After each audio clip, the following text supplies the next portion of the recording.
Assalamualaikum warahmatullahi wabarakatuh. Selamat datang kembali di channel Cari-Cari Guru. Pada video kali ini kita akan belajar lagi nih. Ini saya mau menyajikan contoh prediksi soal TPS kuantitatif. Nah, buat kalian yang merasa lemah di persiapan untuk mengikuti UTBK SBMPTN yang bagian kuantitatif, silahkan tonton video ini sampai selesai, karena di sini saya mau menunjukkan beberapa contoh prediksi soal TPS kuantitatif dari materi eksponensial, sistem persamaan linier, persamaan kuadrat, sudut, dan statistika. Oke, langsung saja nggak usah berlama-lama ke contoh soal yang pertama. Jika A dan B adalah bilangan bulat positif yang memenuhi A pangkat B sama dengan 2 pangkat 20 dikurang 2 pangkat 19, maka nilai dari A plus B itu berapa gitu. Nah, untuk mengerjakan soal yang ini itu caranya kayak gini. A pangkat B itu kan sama dengan 2 pangkat 20 dikurang 2 pangkat 19. Nah, untuk bentuk ini kita bisa merubahnya jadi kayak gini. Ini pangkat yang terkecilnya kan 2 pangkat 19, berarti ini 2 pangkat 19 nya dikeluarkan, terus kita pakai kurung, terus ini berarti 2 dikurang 1. Kok bisa 2 dikurang 1? Karena ini kan bisa dikalikan gini nanti sebenarnya ya. Kalau 2 pangkat 19 dikalikan 2 itu sama dengan pangkatnya dijumlahkan. Kalau sama kita pakai hukum ini. A pangkat M kalau dikali dengan A pangkat N itu berarti sama dengan A pangkat M plus N. Pangkatnya dijumlahkan dengan syarat basisnya harus sama gitu. Ini basisnya pun juga sama. Terus ini kok bisa 1? Iya, karena 2 pangkat 19 kali min 1 itu sama dengan min 2 pangkat 19. Jadinya kayak gini, oke? Oke, nah terus setelah itu 2 dikurang 1 itu berapa? 2 dikurang 1 itu sama dengan 1 ya kan? Berarti ini 2 pangkat 19 dikali 1. 2 pangkat 19 kali 1 berapa? Ya 2 pangkat 19. Berarti ini nggak usah ditulis pun juga nggak apa-apa. Berarti dari sini kita sudah mendapatkan nilai dari AB nya. A nya berapa? A nya 2. Terus B nya berapa? B nya itu sama dengan 19. Terus yang ditanyakan A plus B. Ya kalau A plus B ya berarti 2 ditambah 19 berapa? 21. Jadi jawaban yang paling tepat adalah yang D. Oke, lanjut ke soal yang berikutnya. Soal yang berikutnya ini tentang persamaan linier. Nah, dari persamaan linier ini jika 2x min z itu sama dengan 2, x plus 2y sama dengan 4, dan y plus z sama dengan 1, maka berapakah nilai dari 3x plus 4y plus z? Oke, nah Oke, untuk yang contoh yang kedua ini, berarti ini untuk persamaan pertamanya itu 2x min z sama dengan 2. Persamaan keduanya itu x plus 2y sama dengan 4. Persamaan ketiganya y plus z sama dengan 1. Terus ini kita mau mengeliminasi persamaan 1 dan persamaan 3. Berarti ini dari sini itu ini min z, ini z, berarti bisa langsung dijumlahkan, z nya bisa langsung habis, berarti ini menjadi 2x plus y sama dengan 2 plus 1 sama dengan 3. Sini ada variabel xy. Terus yang sini tadi yang belum dipakai itu adalah persamaan yang kedua yang sama-sama memiliki variabel xy. Berarti ini bisa dieliminasi. Ini mengeliminasi yang y, berarti yang atas kalikan 2, yang bawah kalikan 1. Berarti ini menjadi 2x kali 2 4x dikurang x sama dengan 3x. Y nya habis. Terus 3 kali 2 itu 6. 6 dikurang 4 itu sama dengan 2. Jadi x nya sama dengan 2 per 3. X nya ketemu 2 per 3. Selanjutnya di sini kita mau mencari y. Kita menggunakan persamaan yang berapa nih? X plus 2y yang kedua. X plus 2y sama dengan 4. X nya 2 per 3 ditambah 2y sama dengan 4. Berarti 2y sama dengan 4 dikurang 2 per 3. Sehingga menjadi 2y sama dengan, ini samakan penyebut, 4 kali 3 12 kurang 2 per 3. Terus ini 2y sama dengan 10 per 3. 2 dan 10 nya bisa dicoret. sama-sama dibagi 2 sehingga ketemu nilai Y sama dengan 5/3. Y nya ketemu 5/3. Selanjutnya tinggal nyari Z nya menggunakan persamaan yang ketiga. Y plus Z sama dengan 1, berarti Z sama dengan 1 dikurang Y. Z sama dengan 1 dikurang Y nya 5/3. Z sama dengan, samakan penyebut, berarti ini menjadi 3 dikurang 5, berarti Z sama dengan negatif 2/3. X, Y, Z nya semuanya udah ketemu, baru kita menentukan nilainya. Nilai dari 3X plus 4Y plus Z itu sama dengan 3 kali X nya dimasukkan 2/3 ditambah 4 dikali 5/3, terus ini ditambah dengan negatif 2/3. Berarti ini dikalikan dulu menjadi 6/3 ditambah 20/3 dikurang atau ditambah dengan negatif 2/3. Penyebutnya sudah sama semua, berarti ini tinggal dijumlahkan yang pembilangnya saja. 6 tambah 20, 26. 26 dikurang 2, 24. 24/3 itu sama dengan 8. Jadi jawabannya yang paling tepat adalah yang E, 8. Oke, jadi ini dieliminasi dulu 2 persamaan. Ambil 2 persamaan, bebas bisa 1, 2, 2, 3, terus mau 1, 3 pun juga boleh, terserah, bebas. Nanti bisa dicoba dengan cara yang lain. Oke, yang selanjutnya contoh yang keberapa nih? Contoh yang ketiga ya. Contoh yang ketiga ini misalkan P plus 1 dan P min 1 adalah akar-akar persamaan X kuadrat min 4X plus A sama dengan 0. Maka nilai A adalah, berarti A ini, berarti ini kalau dalam persamaan kuadrat, A di sini itu adalah C-nya ya. A-nya itu adalah C-nya. Terus untuk persamaan kuadrat ini kita punya misalkan ini perkalian akar-akarnya itu sama dengan apa? Perkalian akar-akarnya itu sama dengan, untuk perkalian akar itu kita punya rumusnya tuh gini. X1 dikalikan dengan X2 itu sama dengan C per A ya. Jangan sampai rancu ya. C A yang ada di sini itu adalah C dalam persamaan kuadratnya. Di sini C-nya itu ada ya ini, A-nya itu adalah yang sini. Oke, jangan sampai keliru. Sedangkan X1-nya itu misalkan P plus 1. Terus X2-nya itu P min 1 sama dengan C-nya apa? C-nya itu A, A-nya apa? A-nya 1. Berarti ini P kuadrat. Ini kalau P plus 1 dikalikan dengan P min 1 itu sama dengan P kuadrat min 1 sama dengan A. Berarti P kuadrat sama dengan A plus 1. Terus ini kan masih belum bisa untuk menentukan A ya kan. Terus kita lanjut pakai yang penjumlahan akar. X1 ditambah X2 itu sama dengan min B per A.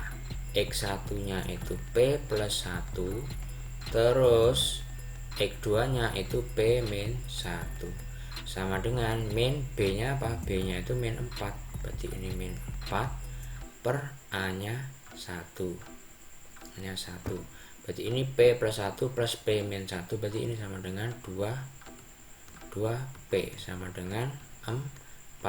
P nya sama dengan berapa ini? P nya sama dengan 2. Oke, P nya ketemu 2. Ini tadi berarti nggak perlu dirubah ya. Berarti ini P kuadrat min 1 sama dengan A. P kuadrat berarti 2 pangkat 2 min 1 sama dengan A. 2 pangkat 2 berapa? 4 min 1 sama dengan A. Berarti A nya sama dengan 3. Oke, jawabannya yang paling tepat adalah yang D. Terus ke contoh soal yang berikutnya. Ani telah mengikuti tes matematika sebanyak N kali. Pada tes berikutnya ia memperoleh nilai 83, sehingga nilai rata-rata Ani adalah 80. Berarti dari pernyataan yang pertama, si Ani ini sudah mengikuti beberapa kali tes. Berarti itu nilainya itu bisa ditulis X1 tambah X2 ditambah X3 ditambah sampai Xn. Terus tes yang terakhir itu nilainya 83. Ini berarti Ani telah mengikuti tes matematika sebanyak N kali. Oke, sebanyak N kali. Pada tes berikutnya ia memperoleh nilai 83, sehingga nilai rata-rata Ani adalah 80. Berarti ini banyaknya data itu adalah N plus 1. Ini tuh rata-ratanya sama dengan 80. Terus yang selanjutnya, tetapi jika nilai tes tersebut 67, maka nilai rata-ratanya adalah 76. Berapakah nilai N? Nah, ini seandainya kalau nilainya Ani itu bukan 83 tapi 67, rata-ratanya menjadi 76. Berarti ini X1 ditambah X2 ditambah X3 ditambah sampai ini sampai Xn ditambah berapa? 67 dibagi dengan N plus 1 sama dengan 76. Nah, dari sini ini kita bisa tulis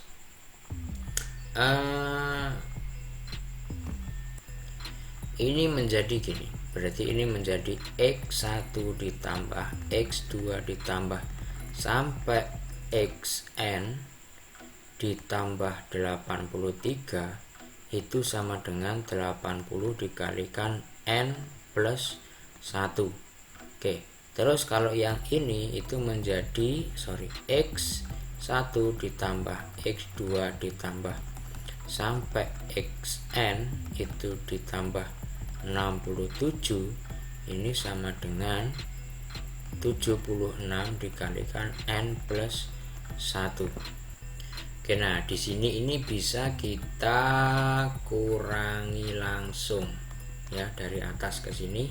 Berarti ini X1 ditambah X2 sampai Xn ini bisa langsung habis ya, 0. Terus 83 dikurang 67 itu sama dengan berapa?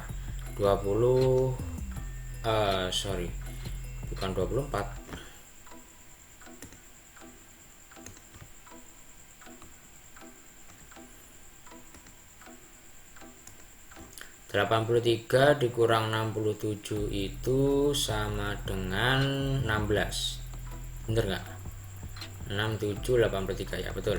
Terus ini tadi 80 ya, 80 dikurang 76 itu sama dengan 4 N plus 1. Kenapa kok N plus 1 nya itu enggak dikurangkan? Karena ini sebagai variabelnya gitu. Jadi yang dikurangkan itu 80 dan 76 nya.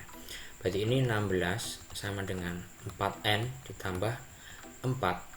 Berarti 16 min 4 sama dengan 4N. Berarti ini 12 sama dengan 4N. Berarti N nya sama dengan 3. Sama-sama dibagi 4. Berarti ini 3 sama dengan N.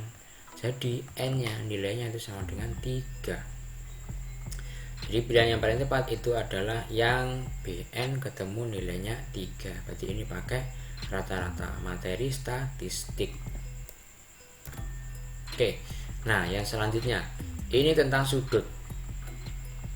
Ini mirip dengan contoh soal dari LTMPT ya. Disajikan dua pernyataan, terus kita diminta untuk menentukan jawaban dari soal. Kira-kira apakah pernyataan satu saja cukup untuk menjawab, ataukah kita butuh pernyataan dua, ataukah kita membutuhkan kedua-duanya, ataukah tidak sama sekali. Nah, kita cek aja nih,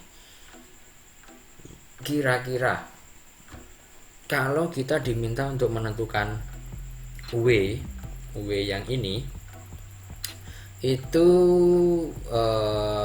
kalau pernyataannya X plus Z sama dengan 75 dan Y sama dengan 135, mana kira-kira yang kita butuhkan gitu. Kita lihat ini bentuk segitiganya ini segitiga atau bukan?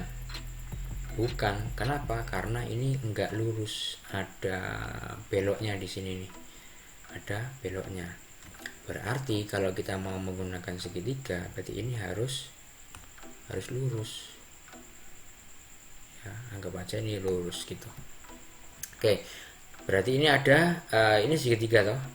Misalkan ini y nya di sini 135, sisanya berapa? Sisanya itu maksudnya yang ini nih.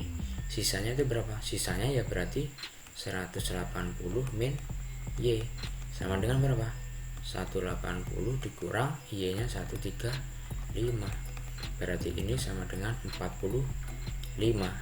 Oke, berarti ini besarnya yang ini, yang saya kasih merah-merah ini tuh besarnya 45. Nah ini kalau semuanya digabung ini menjadi segitiga yang utuh gitu. Berarti kita yang pernyataan kedua pasti kita butuhkan.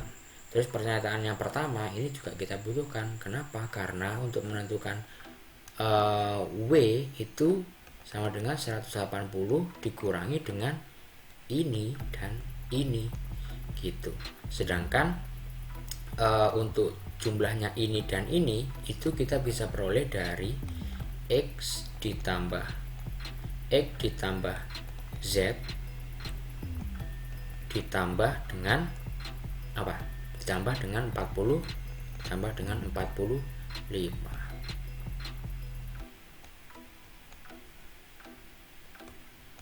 Oke, berarti ini 180 dikurangi X plus Z nya berapa? 75 ditambah 45. Berarti ini sama dengan 180 dikurangi berapa? Dikurangi 120. Berarti W nya ketemu sama dengan 60. Ini nilai dari W. Berarti untuk menentukan nilai W atau besar sudut W, kita membutuhkan pernyataan 1 dan pernyataan 2. Mana nih yang kira-kira yang pernyataan 1 dan 2? Berarti yang C. Dua pernyataan bersama-sama cukup untuk menjawab pertanyaan, tetapi satu pernyataan saja tidak cukup. Kayak ini tadi, kalau kita hanya menggunakan pernyataan yang kedua ataupun pernyataan yang pertama, kita nggak cukup untuk menentukan nilai W. Nilai W nya masih belum bisa dihitung atau belum bisa diketahui. Berarti kita harus membutuhkan pernyataan yang kedua. Jadi jawaban yang paling tepat itu adalah yang C. Itu ya. Nah oke, mungkin itu dulu video kali ini tentang prediksi soal TPS kuantitatif. Silahkan di like kalau memang video ini dirasa bagus. Jangan lupa untuk komen juga kalau teman-teman ada pertanyaan seputar TPS kuantitatif maupun yang lain, silahkan diajukan di kolom komentar. Terus kalau memang video ini dirasa cukup bermanfaat, silahkan share ke teman-teman kalian yang akan mengikuti tes UTBK SBMPTN. Jadi semoga video ini bermanfaat.